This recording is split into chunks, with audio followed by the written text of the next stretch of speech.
So welcome students. Uh, Today we are going to prove an important theorem in group theory, which says that if A and B are two elements in the group, then what we have is that AB into B dash A dash equals identity element. Similarly, B dash means B inverse and A inverse into AB is equal to identity element. That's what we have to prove today. Okay, so that's what we are seeing in the screen. That's what we are going to prove now. But one thing you have to understand is that if A and B belongs to G, that's what is missing there. Okay, belongs to G. Now A and B belongs to G, then this concept in mathematics, the mathematical structure is true in algebra. That's what we have to prove here. Okay. So I repeat again, if A and B are any two elements, so what we have to prove is that AB into B inverse A inverse is equal to identity element. Similarly, B inverse A inverse into AB is equal to identity element. That's what we have to prove now. Okay. Now look at the screen. Okay. This is a screen given to us. Look at that. A and B are any two elements in the group G. Then what we have to prove is that AB into B inverse A inverse equals B inverse A inverse into AB equals C. That's what we have to prove. Now we are dividing this proof into two parts. The first part I am going to take AB into B inverse A inverse is equal to E. That's what I am going to prove there. And then second part I am taking that that is first part. What I am going to prove is that AB into B dash A dash is equal to the identity element. That's what I am going to prove. The next I am going to take B inverse A inverse into AB is equal to identity element. That's what I am going to prove now. Okay. Now look at the screen. First I am going to do one part, then afterwards we'll go for the other part. Okay. Right. This part I am taking. First I am going to take this and I am going to prove that that is equal to the identity. Okay, so I am going to divide the screen to two parts. The first part I am going to prove that AB into B dash into A inverse, not dash, A inverse is equal to E. That's what I am going to prove now. Okay, so let us prove that particular part. Yeah, the next part I am going to prove is that the second part, that is B inverse into A inverse. Okay, so inside the bracket, and AB equals E. That's what I'm going to prove now. Okay, so let me prove that. This side I am proving now. The afterwards will come this side. Now this side, not this particular side. First problem. The associative law is true in any group. Am I correct? So I can associate the elements with respect to the binary operation any way as I like. But the final resultant element is equal. That's what we have to understand. Okay, so that's what the operations that I'm going to do now. Instead of this association, I'm making the association like this: A into B and then B inverse operated on that. Then I am taking association with the inverse.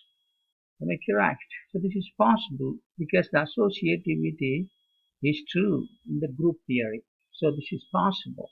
Okay, right. Now if this is possible, So what is this element? Okay, B big inverse. So from the group theory, we know that if an element is associated with its inverse, what we will get is identity element. If an element is associated with its inverse, what we will get is the identity element we will get. Am I correct? So if you apply that particular rule in this particular step, what you will get is that um, which implies A into, so B is operated on B inverse by the binary operation. Therefore, we'll get A into A inverse. Okay, right. Now, look at that, the sentence that A into E into A inverse, not into, it is an operation, binary operation. So can you recall that in a binary operation, when an element A is operated on the identity element E, then with respect to the binary operation, we will get the same element. I mean, A star E is equal to A. So that is what the concept in group theory. Am I correct? So now apply that particular concept here. What you'll get is that A into E will get A. So which implies A into E is equal to A, because when any element A belongs to the group G is operated on the identity element, what you will get is A. So this element is as it is, A inverse. Okay? Yes. Now the next step is A inverse. Can you tell me what is A inverse? A into or A binary operation into A inverse. Okay, so what we'll get, just before I was telling you that A into A inverse, I mean A into binary operation, A inverse, we will get the identity element. Am I correct? That's what the theory of a group says. So what we will be getting here is that identity element we will be getting.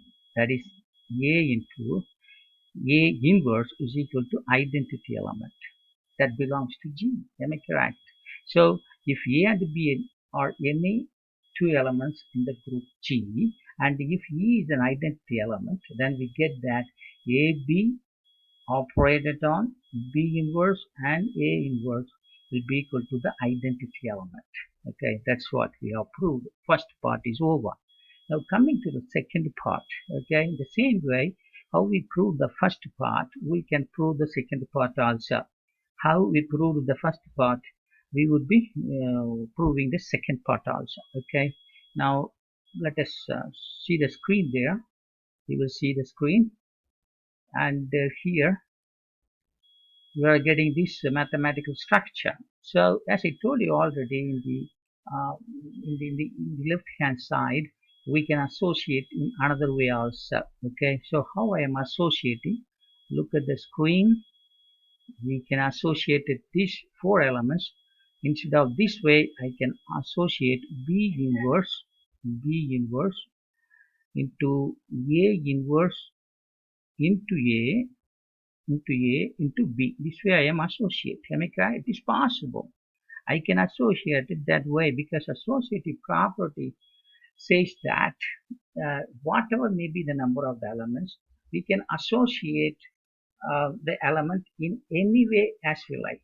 Okay, so A star B is equal to B star A, or A star B star C equals A star B star C. So that is possible in group theory. That's what we are applying here. Right. Now A inverse operated on A by the binary operation.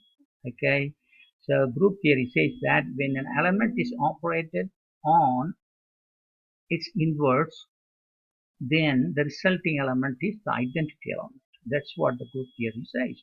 So if you look at the screen, we will see that this A inverse binary operation on A will give you an identity element. Okay, so what we'll get here is that B inverse into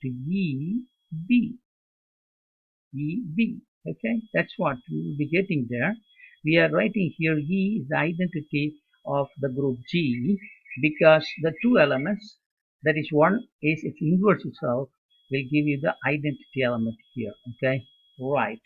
Now again, we go back and recall the properties of the identity.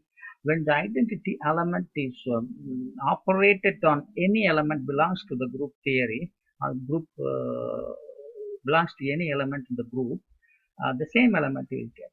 When the identity element is operated on any element of the group, you'll get the same element. Okay, so that idea, if you apply, what you'll be getting here, you'll be getting here when the identity element is operated on any element belongs to G, then we'll get the same element. That is B inverse, B inverse, B you'll get. Okay, so when the identity element is operated on any element, we will be getting the same element. That's why we are getting B here. Okay, so EB will give you B. Now again, the same idea just before we were discussing about that. Am I correct? So in the group theory, there is a property that if an element associated with its inverse, then we have to get the identity element. Then only we say that it is a group. The mathematical structure, we call it as a group. Otherwise, we are not saying that it's a group. Am I correct? So now let us take that particular blackboard here, and we know that when the element is associated with its inverse, we have to get the identity element. Okay, so what we understand is that by the second part of the theorem, B inverse A inverse into AB equals an identity. Okay, in the first part we proved that AB into B inverse A inverse is equal to identity. In the second part we have proved that B inverse A inverse into AB is equal to identity. Therefore what we can conclude is that AB into B inverse A inverse equals B inverse A inverse into AB is equal to B. That's what we prove. Now look at the screen. We will prove that. Am I right? We have proved that AB into B inverse A inverse equals B inverse A inverse into AB equals the identity element. That's what we have proved. So we have proved today a very wonderful theorem, and the next class we will be taking another theorem, and we try to discuss how to prove it. Okay, so till then, thank you very much for your presence here for the past nearly um, uh, 13 minutes. So thank you very much. Thank you.